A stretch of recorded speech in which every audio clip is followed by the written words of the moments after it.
All right, well, the FBI's investigation is just part of this. What about the congressional investigation? Congressman James Comer and Senator Chuck Grassley say the other side of this story is how Hunter's activities are potentially connected to his father, the President of the United States. And their goal now is to focus more of our attention on Joe Biden's energy policies and less on Hunter Biden's lifestyle. They say those energy policies, which may be compromised by the Biden's family business deals, are the reason why the entire country, not just Republicans, should really care about what Hunter was up to. These two Republicans, Congressman James Comer and Senator Chuck Grassley, who along with the House Judiciary Committee ranking member Jim Jordan and Senator Ron Johnson, will be leading the charge on congressional oversight for the next 2 years. That is, if Republicans win back control of both houses of Congress. We recently sat down with Comer and Grassley for an exclusive look at how they plan to approach this task and how they plan to restore credibility in our republic's system of checks and balances. Do you think the president is compromised?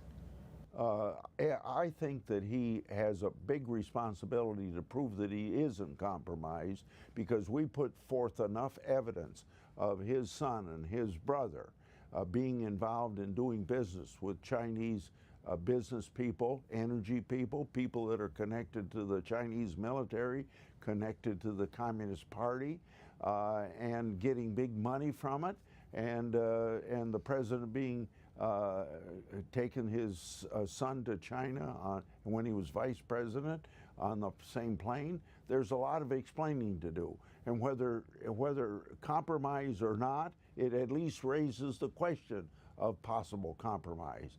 So it just seems to me the President of the United States ought to be very clear about it. If the American president is able to be compromised by China or Russia or anybody else, what does that say for our republic?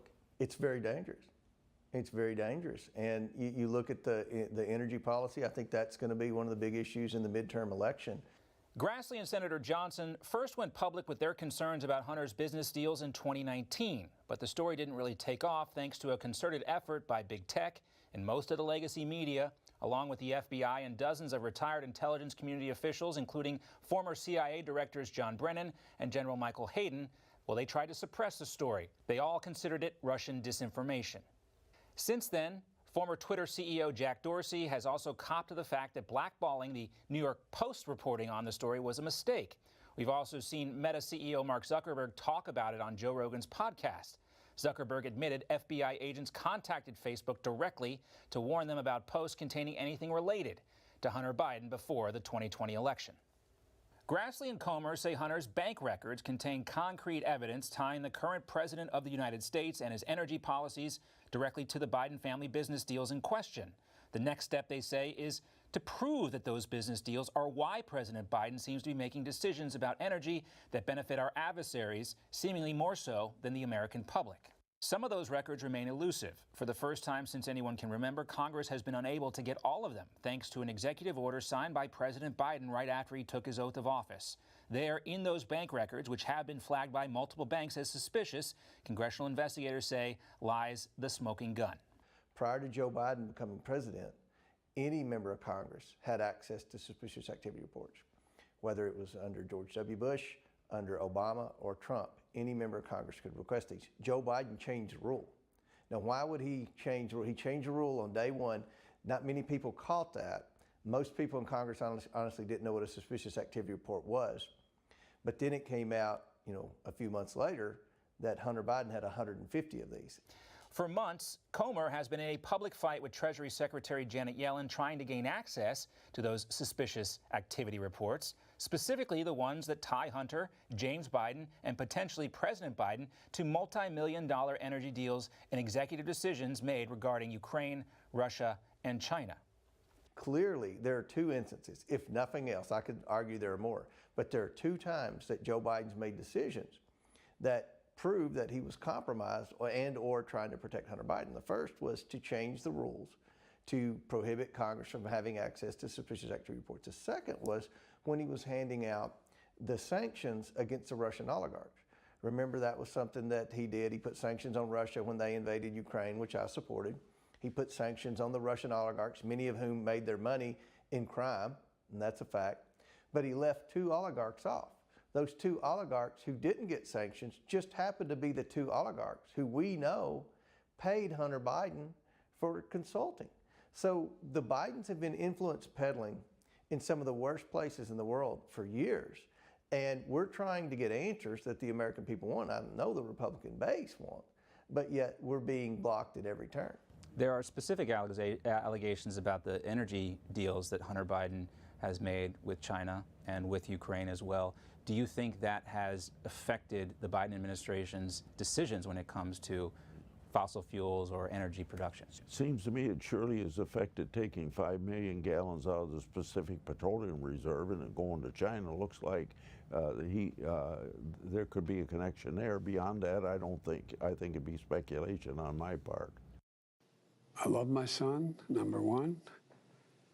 He fought an addiction problem. He overcame it. He wrote about it. And no, there's not a single thing that I've observed at all that would affect me or the United States relative to my son, Hunter. President Biden denied multiple times that he's been involved in Hunter's foreign business deals. That includes during the 2020 presidential debate when he said, quote, "I have not taken a penny from any foreign source ever in my life." Meanwhile, he has continued to draw down our strategic petroleum reserves at an alarming rate in an attempt to reduce oil prices with little effect. He has also pursued new deals with hostile governments like Venezuela, when the U.S. oil industry has proven it can fill the void created over the last 2.5 years. The broader consequences of the Biden administration's energy policies have been painful for Americans, impacting not only the price we pay at the pump, but they've also affected our foreign policy and our national security interests. Both Grassley and Comer are counting on those factors as the main reasons why the American public will be paying close attention to their investigation. But first, both men have to win their races, along with other Republicans, in order to proceed. How does this affect gas prices, or how does this affect our daily lives? I listen to my constituents. 3 things that come up at my town meetings: inflation, the bad energy policies of this administration, and the administration not facing their responsibilities of securing the border. And I can do this investigation at the same time. I've been doing this for decades, and I can do it all. Do you think that perhaps the lack of curiosity, the lack of interest from the mainstream media in the story, and maybe some of the public, has anything to do with the economy these days and all the challenges that Americans are facing? When this comes out that Joe Biden was involved with these shady business dealings, that's potentially criminal. It's not just unethical, it's potentially criminal. Both men are also aware of the perception, based on the Benghazi hearings, both impeachments of President Trump and the January 6th committee, that there is a perception that congressional oversight hearings are now tantamount to kabuki theater.